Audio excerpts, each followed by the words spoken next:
In December 2016, I was trampolining with my chair friends, and after doing a jump, I had run all funny and nearly passed out, and everyone thought I had just not eaten, so I got some food.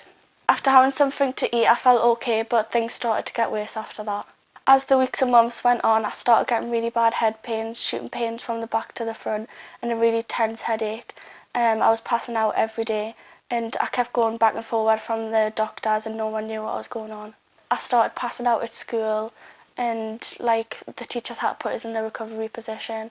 I was missing school. I was missing days at school. How come they put you in the recovery position? They lays on the floor and I don't know, lifting my legs up or something. What for? Because I felt like I was going to pass out, and I passed out once in my history class.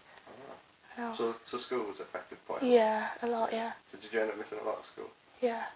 So after you've been to the doctors and things have kept getting worse, what happened then? They had referred us to the hospital.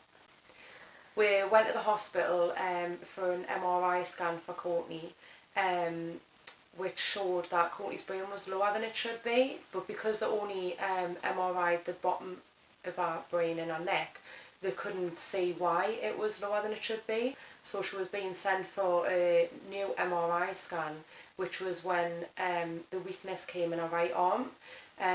Then she was sent for an emergency MRI scan, which showed she had the Chiari malformation, which was a shock. No, we didn't know what it was. We didn't know what was going on. And I explained it that our brain was just lower than it should be, and that we were getting referred straight to a neurosurgeon to speak with him about it because it wasn't really her speciality.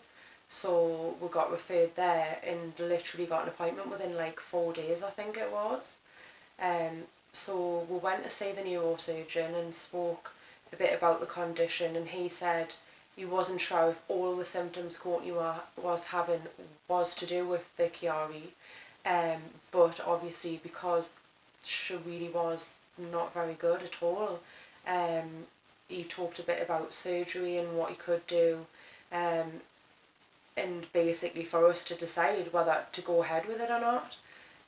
So we went home and obviously researched a bit about it, spoke to a few more doctors. I rang a neurologist and we spoke to them about it. And just as the couple of weeks were going on, Courtney just literally every day was in pain. She couldn't go to school. She even started actually not being able to go to the toilet and stuff, didn't you? So in 2017 you had the decompression surgery. Yeah. What happened when you woke up? Was it a success? Did it work? When she first woke up, she said she felt a bit better, when she woke up properly. And then just over the next few hours, she started getting really, really bad head pains, rushing head pains. It was I think for about 8 days, she was constantly crying in pain. It felt like she was in labour in her head. That's the only way I can explain it, really. She was just waking up every couple of minutes, just screaming in pain. Then after 8 days, she was given some steroids, and they sort of helped her. And she just literally was back to Courtney before surgery. She said that the weakness in her arm was gone, the dizziness was totally gone. She was still a bit sickly from the surgery. But our pain score was a 3. It had never been a 3 for a whole year, so we all thought it was really good. After I was discharged from hospital, the dizziness started to subside, but I was still getting really bad head pains, shooting pains still, daily headaches. Just really not feeling good. Then the weakness started in my legs. I used to have to use my mum's arm to go around the shop and just walk to the car. So how did you end up in the wheelchair? In February, after my surgery, I started getting shooting pains coming down the stairs, and I just sat down on the settee, just hoping it would ease off. And as soon as I tried to stand up, I just couldn't stand up at all. I couldn't pick my feet up off the floor, and I couldn't feel my right foot at all.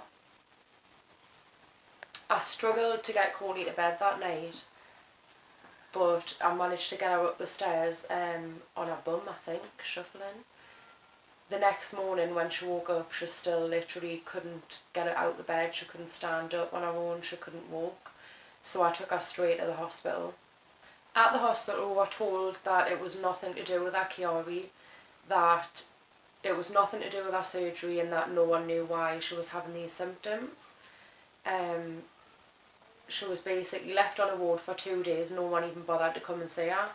Then her neurologist came to see her on the ward.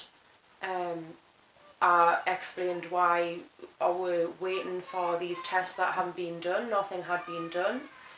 He said that the MRI scans that they had already done were all clear and fine, that he thought Courtney had some sort of anxiety and that's why she couldn't walk.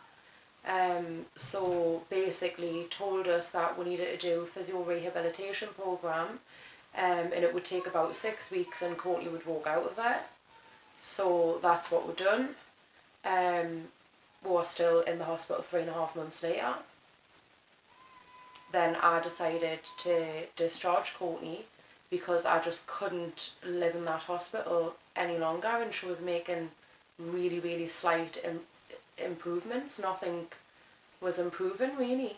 So we decided to make a bedroom up downstairs in our home and bring her home and hope that she would improve with community physio and obviously herself working hard and me pushing her.